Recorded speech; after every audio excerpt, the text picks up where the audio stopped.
Olá, pessoal, tudo bem? E aí, vamos lá então para mais uma aula da matéria de urgência e emergência, né? Hoje a gente vai falar um pouquinho sobre obstrução de via aérea por corpo estranho, tá? O OVAS. É bastante frequente, infelizmente, né? E a gente deve se atentar sempre a um paciente que tenha possibilidade ou probabilidade de apresentar uma obstrução de via aérea por corpo estranho, certo? Então, pessoal, na obstrução de via aérea por corpo estranho, alguns pontos importantes que a gente tem que ter bastante atenção. Um paciente que possui um OVAS, possui uma obstrução de via aérea, ele vai evoluir rapidamente para uma perda de consciência e posteriormente ele vai fazer uma parada cardiorrespiratória, tá? Porque o paciente que não respira vai fazer parada respiratória e vai evoluir para uma parada cardíaca associada à parada respiratória, certo? Então é importante que a gente faça um reconhecimento precoce dessa obstrução, tá?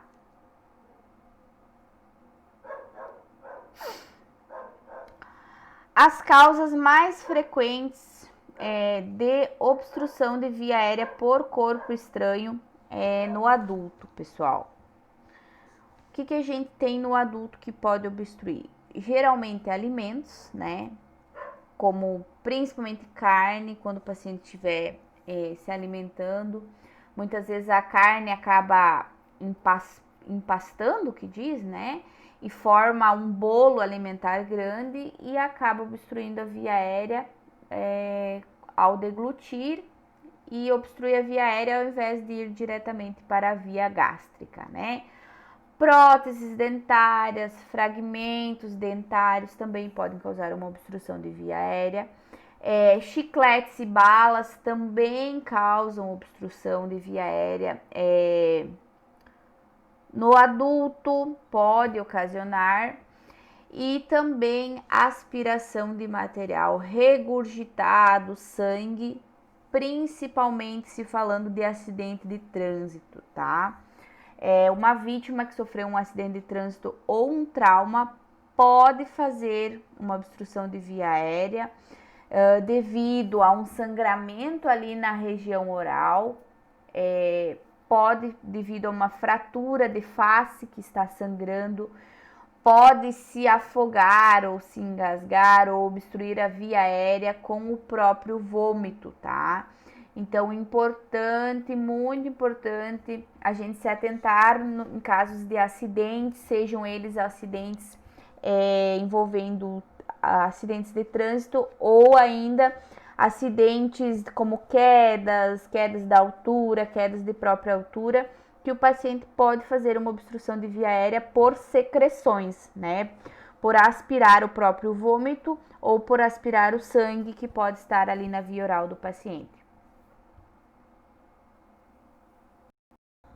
Nesses casos, pessoal, onde houver então aspiração de secreções, existe um material chamado cânula de Guedel, que a gente utiliza para manter a via aérea desse paciente pérvia, ou seja, para minimizar o risco de obstrução da via aérea devido a essa secreção, tá? Esse material se chama cânula de Guedel, é isso daqui que vocês estão vendo, tá?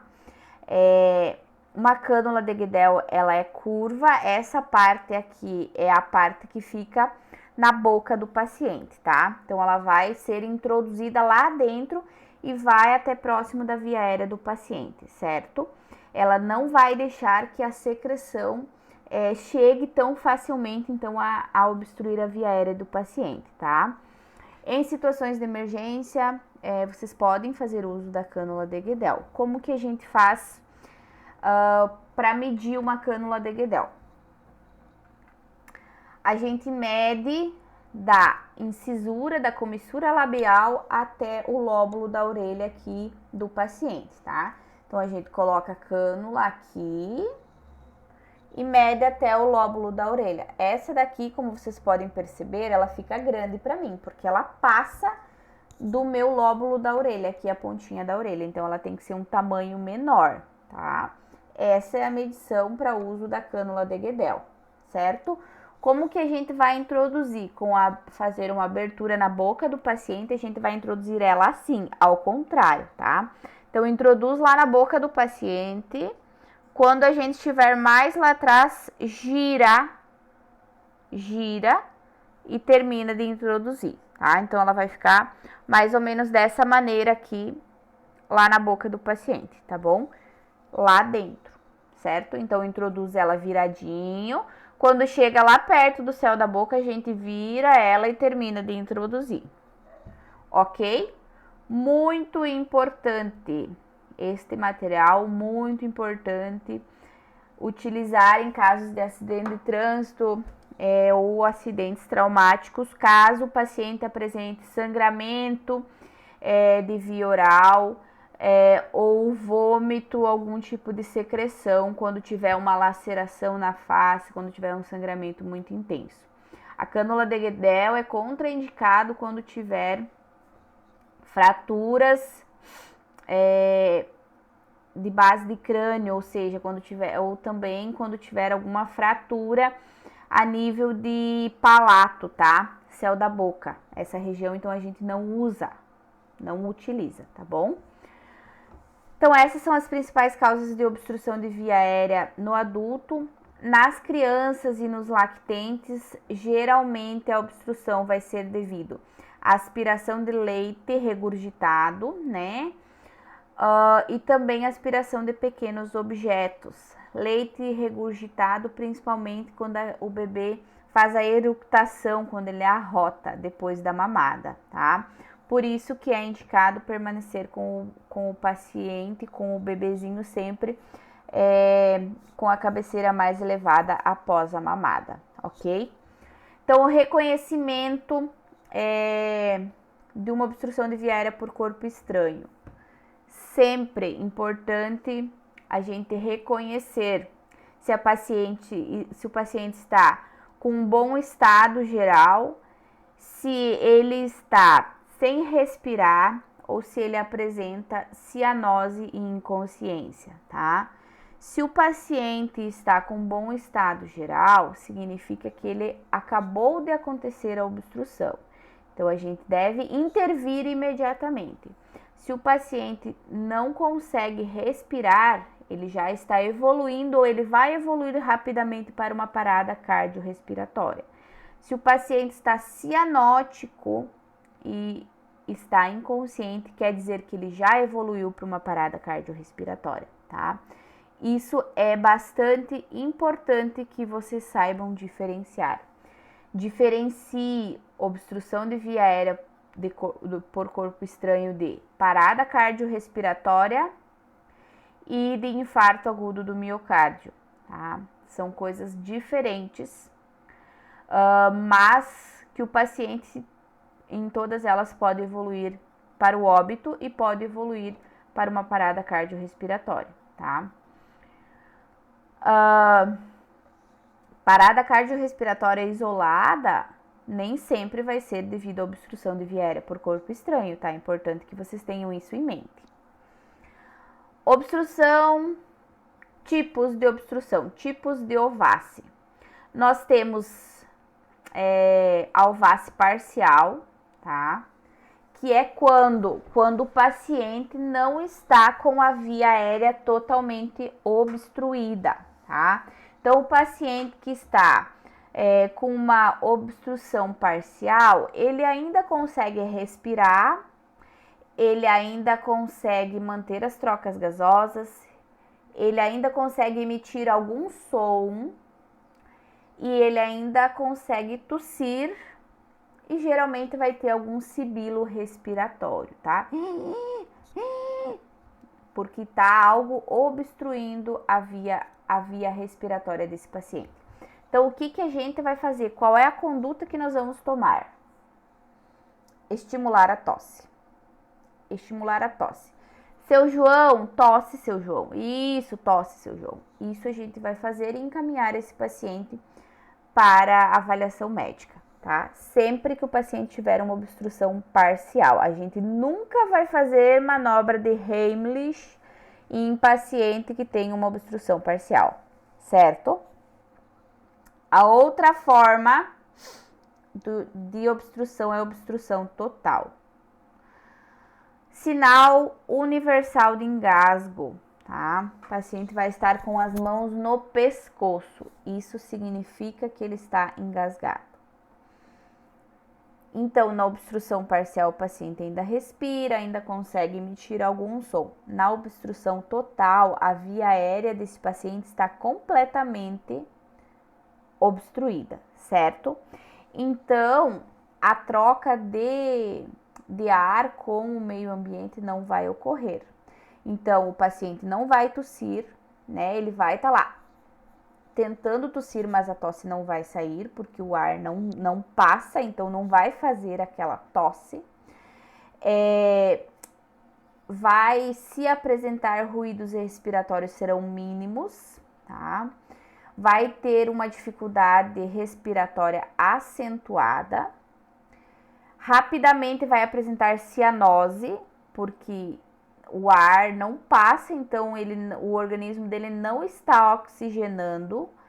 Automaticamente o organismo vai parar de receber oxigênio, o cérebro vai ficar sem oxigenação, ele vai fazer uma hipóxia, que é a baixa oxigenação a nível cerebral, e vai entrar em inconsciência, ou seja, ele vai desmaiar e vai evoluir para uma parada respiratória, porque não está havendo respiração nesse paciente, e vai evoluir automaticamente para uma parada cardiorrespiratória, ou seja, o coração também vai parar de funcionar, certo? Então, o que a gente vai fazer nesse paciente? Manobra de Heimlich, tá? Manobra de Heimlich. Se o paciente estiver consciente, depois que ele desmaiar, a gente muda a conduta, ou se ele tornar-se inconsciente, certo? Obstrução total, certo? Na obstrução total, a vítima pode estar consciente ou inconsciente, certo? Na vítima com obstrução total, consciente, ele vai estar com o sinal universal de asfixia, tá? Não vai conseguir falar, não vai conseguir tossir, vai estar com esforço respiratório exagerado, exacerbado, vai estar tentando utilizar a musculatura acessória, não vai passar o ar, certo? Então, a gente vai agir imediatamente, agindo imediatamente com a manobra de Heimlich, certo? Para tentar uma desobstrução desse paciente. Se essa vítima estiver inconsciente, a gente precisa iniciar imediatamente manobra de RCP, ressuscitação cardiopulmonar, que a gente vai ver mais adiante, certo? O paciente com obstrução total pode inicialmente estar consciente. Vocês se depararam com uma obstrução de via aérea por corpo estranho total, vocês iniciaram a manobra de Heimlich para desobstrução e essa manobra não foi efetiva e o paciente evolui para uma inconsciência. A partir do momento que o paciente evolui para uma inconsciência, vocês abandonam a manobra de Heimlich e iniciam a manobra de RCP, certo? Se a gente chegar no local da ocorrência do atendimento e encontrar o paciente inconsciente, a gente precisa identificar o que está acontecendo, se houve um infarto agudo do miocárdio, se houve um AVC, se houve realmente uma obstrução de via aérea e se esse paciente está em parada cardiorrespiratória, tá? Automaticamente, se ele entrou em parada e se ele fez uma obstrução de via aérea por corpo estranho, ele vai estar numa parada cardiorrespiratória. Pode ser que a gente encontre o paciente, no momento que a gente chega no local, a gente encontra o paciente inconsciente segundos antes dele fazer uma parada cardiorrespiratória, certo? Este é o sinal universal de asfixia. O paciente geralmente vai estar com as mãos agarradas no pescoço, certo? Pessoal, a obstrução de via aérea por corpo estranho no adulto, além de todas aquelas causas que a gente falou anteriormente, ela pode ser por líquido, como no caso de afogamento, de secreção ou de sangue, tá? Então, se ele estiver se afogando por algum líquido, ou sangue, ou secreção, enfim, o que for, a gente vai utilizar o rolamento de 90 graus. Vai lateralizar essa vítima em monobloco, se for casos de acidente de trânsito, né? Porque a gente não sabe se esse paciente tem suspeita de fratura ou se não tem. Então, a gente precisa manter a estabilização da via da cervical desse paciente e também de todo o restante da coluna vertebral desse paciente. Então, a gente movimenta ele em bloco, tá? Isso a gente vai ver na prática aí com vocês. Então, a gente faz o rolamento desse paciente de forma ângulo de 90 graus, ou seja, posição lateral de segurança, e faz uma abertura de via aérea com cânula de Guedel, ou se não tiver, faz uma hiperextensão da mandíbula a fim de liberar a via aérea desse paciente e para que a secreção não vá para a via respiratória, ou sangue, ou vômito, ou o líquido que ele acabou ingerindo, certo? Isso se ele tiver com uma obstrução parcial, se não for uma obstrução total, certo? Adultos e crianças maiores de 1 ano, se a gente enxergar o objeto que está obstruindo a via aérea desse paciente, a gente pode fazer a remoção digital. O que é a remoção digital? Com os dedos, tá? Na criança, geralmente a gente vai utilizar o dedo mindinho, e no adulto a gente pode utilizar o polegar e o indicador e pinçar esse alimento, mas apenas se o alimento é visível aos nossos olhos. Se a gente perceber que a gente não alcança o alimento ou o objeto que está obstruindo a via aérea, a gente não tenta retirar, porque a gente pode acabar empurrando ainda mais esse objeto, certo? Então, pessoal, aqui tem a técnica de extração digital, né? A gente faz a abertura da boca desse paciente, elevando a mandíbula, né? E aí a gente pode utilizar o dedo mínimo, né? Nos lactentes, em gancho, sempre em forma de gancha, ou o indicador e o dedo médio em forma de pinça, ou ainda o polegar e o primeiro dedo, e o segundo dedo, que é o indicador, em forma de pinça, tá?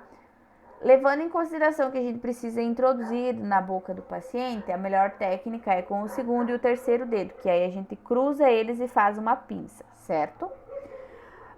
Se não for visível, a gente jamais vai fazer essa técnica, ok? Aqui, pessoal, tem a imagem de como a gente faz para retirar, tá? A extração digital do corpo estranho, se ele é visível, certo? Então, pessoal, adultos e crianças, a técnica para desobstrução de via aérea por corpo estranho é através da manobra de Heimlich, tá? Que é através da compressão abdominal. A técnica é realizar 5 compressões sobre a região superior do abdômen, entre o apêndice tifoide e a cicatriz umbilical. Então, nessa região, a gente vai realizar compressões. Essa daqui é a técnica da manobra de Heimlich, tá? O paciente vai estar com o sinal universal de asfixia. A gente vai chegar rapidamente, vamos se identificar. Oi, seu João, eu vou lhe ajudar. E vai ir para a parte posterior do paciente, abraçando-o e realizando as compressões abdominais. Como que a gente vai realizar as compressões? Com a nossa mão, a gente vai fechá-la, fazendo com que o polegar fique mais ou menos em quilha, tá? Em quina, como vocês preferirem, para que a compressão seja mais efetiva. Essa mão fechada, o punho fechado, ele vai no abdômen do paciente, desta maneira aqui, no abdômen mais abaixo, tá? Mas se eu mostrar aqui, vocês não vão enxergar, então tem que ser no tórax. Vai no abdômen do paciente e a outra mão a gente vai vir apoiando o meu punho e vou fazer força contra o abdômen desse paciente. A manobra que eu vou fazer, a força que eu vou fazer, eu vou puxar e erguer. Ou seja, um J invertido, olha, um J invertido. Eu vou trazer a força para o abdômen do paciente e vou empurrar para cima. Em golpes súbitos, tá? E com força, para que esse paciente para que esse movimento faça uma pressão, fazendo com que o alimento seja expelido, o alimento que está entalado, tá? Dessa maneira, forte e de forma brusca, tá? Pessoal, se for gestante ou vítimas obesas, eu não vou conseguir fazer a compressão diretamente sobre o abdômen do paciente. Então, eu vou fazer a compressão de forma torácica, certo? Então, eu vou fazer, as compressões serão realizadas no terço inferior do externo, levemente acima do apêndice xifoide, como mostra aqui na imagem, certo? A compressão abdominal, a manobra de Heimlich, é indicada enquanto o paciente estiver consciente e em pé, certo? Então, o paciente está consciente com obstrução total, certo? Obstrução parcial, a gente nunca vai fazer Heimlich, a gente só vai pedir para que o paciente tussa, a gente vai estimular a tosse desse paciente. Então, a compressão abdominal, manobra de Heimlich, a gente vai fazer em todos os pacientes que estiverem conscientes e em pé. Compressão torácica no tórax é indicado fazer em vítimas obesas e gestantes, mesmo que elas estejam conscientes e em pé, tá? Porque muitas vezes a compressão abdominal no obeso não é eficaz, certo? Se durante essa manobra a vítima evoluir para uma inconsciência, eu vou iniciar as compressões torácicas, né? Porque automaticamente inconsciente ele vai desmaiar e vai cair ao chão. Na prática eu vou explicar e vou ensinar a vocês a técnica correta. Se a gente estiver lá fazendo Heimlich num paciente e esse paciente desmaiar, para que a gente consiga segurar esse paciente e não deixe que ele caia e acabe fazendo um TCE ou se machucando ao cair, certo? Se a vítima ficar inconsciente, então a gente faz compressão torácica. A manobra de RCP, ressuscitação cardiopulmonar, a gente vai realizar se o paciente estiver em uma parada cardiorrespiratória, que automaticamente ele vai evoluir rapidinho a partir do momento que ele perde a consciência, tá? Porque daí ele faz hipóxia e o paciente acaba fazendo uma parada cardiorrespiratória, que eu vou explicar na aula que vem como que a gente vai fazer o RCP, tá? Entendido até agora? Qualquer dúvida me peçam. Na prática a gente vê bem certinho, bem direitinho, faz a técnica adequada, caso o paciente fique inconsciente e também se ele fizer uma parada cardiorrespiratória, tá bom? Manobra de Heimlich se a gente estiver sozinho. E se eu me engasgar em casa e estiver sozinho, não tiver ninguém para me desengasgar? Eu vou me autofazer o Heimlich, tá? Vou autofazer a manobra de Heimlich. De que forma, pessoal? Eu vou me apoiar sobre uma cadeira ou sobre uma superfície rígida e mais estreitada, me jogando com o meu abdômen acima desse objeto, geralmente uma cadeira, e vou fazer um movimento similar ao Heimlich, tá? De preferência, colocar as mãos sobre o abdômen e ajudar apoiar então sobre essa cadeira, como mostra aqui na imagem, mais ou menos, para que vocês entendam, tá? Se eu não conseguir colocar as mãos, porque às vezes quando a gente acaba se engasgando, a gente fica bastante atordoado, né? Mas a gente precisa agir muito rápido e às vezes acaba não lembrando de pôr as mãos. Faça com o objeto diretamente em contato com o abdômen, tá? A gente se joga realmente em cima daquele objeto, que geralmente pode ser uma cadeira, né? Desde que faça uma pressão ali no abdômen a fim de tentar expelir esse objeto que fez a obstrução da via aérea. Geralmente é bastante efetivo e a desobstrução acaba acontecendo, tá bom, pessoal? Então, essa é a Heimlich quando a gente se engasgar e estiver sozinho em casa, tá? Desobstrução de vias aéreas, então, em lactentes, ou seja, crianças abaixo de 1 ano de idade, tá? Que geralmente ocorre a obstrução devido ao leite regurgitado, que a criança acaba aspirando, ou objetos pequenos, tá? Quais são os sinais e sintomas de uma obstrução? Dificuldade respiratória de início súbito, tosse, respiração, chiado, náusea, respiração ruidosa, tá? Geralmente, quando ocorre uma evolução para obstrução total, ocorre o agravamento da dificuldade respiratória, ocorre cianose e essa criança evolui para uma perca da consciência, certo? Então, a gente vai tentar remover o objeto apenas se a gente conseguir enxergar, ok? Se a gente não enxerga, a gente não tenta remover o objeto da boca dessa criança, tá? Como que a gente vai realizar? Qual é a técnica? A gente vai fazer Heimlich também nas crianças menores de 1 ano?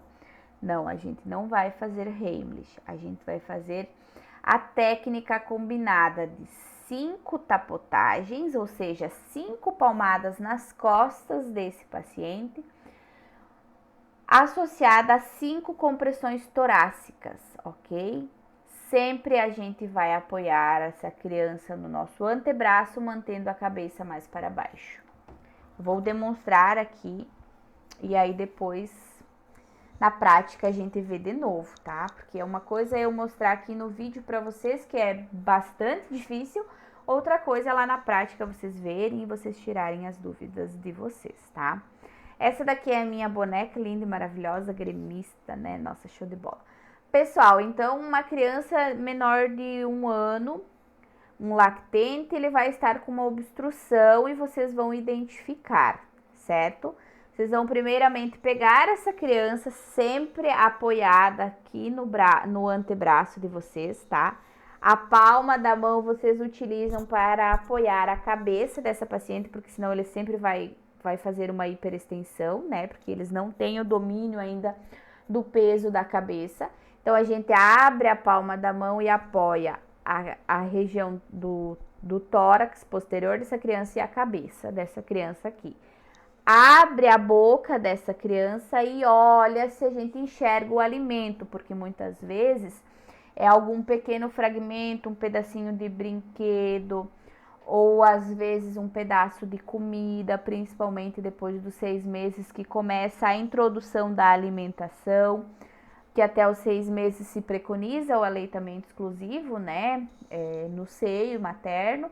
E aí começa a introduzir papinha, começa a introduzir raspinha de maçã, banana amassadinha e às vezes tem algum pedaço maiorzinho e a criança acaba passando a mão e levando a boca e obstrui.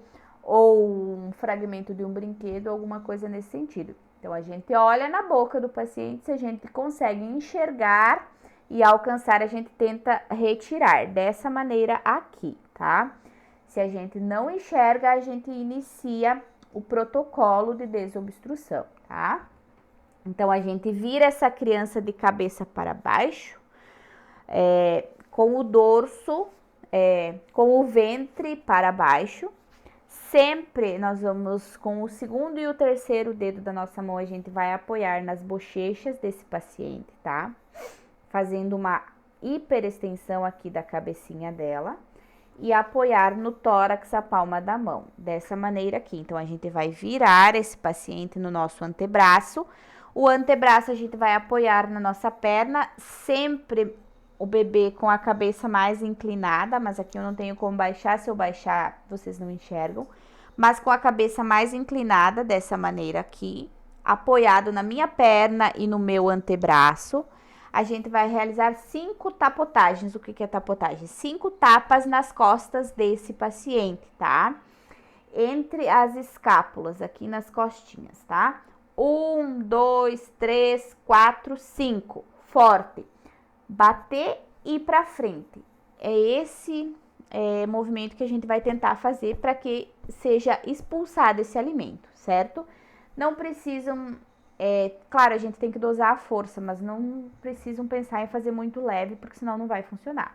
Feito as 5 tapotagens, a gente vai virar, apoiando sempre a cabeça desse paciente, virar ela com o dorso no meu antebraço, com a cabecinha abaixada, dá uma olhadinha na boca se o alimento não tá por ali, porque às vezes na tapotagem ele acaba sendo expulso, e eu vou realizar mais ou menos 1 centímetro abaixo da linha mamilar, dos mamilos, no osso externo, eu vou realizar 5 compressões com os meus 2 dedos, segundo e terceiro dedo. 1, 2, 3, 4, 5. Com o bebê dessa forma aqui. 1, 2, 3, 4, 5. Feito isso, eu vou fazer a mesma técnica novamente. Viro a criança para baixo e 1, 2, 3, 4, 5. Viro, olha a boquinha, 5 compressões, ok? Dessa maneira eu vou realizar a manobra de desobstrução em lactentes menores de 1 ano, certo? Aqui tem a imagem que mostra para vocês. Mais uma imagem, mais outra imagem, certo? Isso que eu vou fazer até que a criança se torne irresponsiva, tá? Essa manobra de aplicar ciclos repetidos de 5 golpes no dorso do paciente, né? Lá na região entre as escápulas, seguidos de compressões torácicas, logo abaixo da linha intermamilar, a gente vai fazer até que o alimento ou objeto seja expelido ou até que o bebê se torne irresponsivo, ok?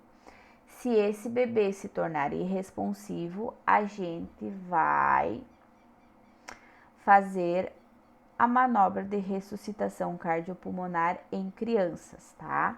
Então, a gente faz a manobra de desobstrução em lactentes até que ele se torne inconsciente. A partir daí, a gente inicia a manobra de RCP, certo?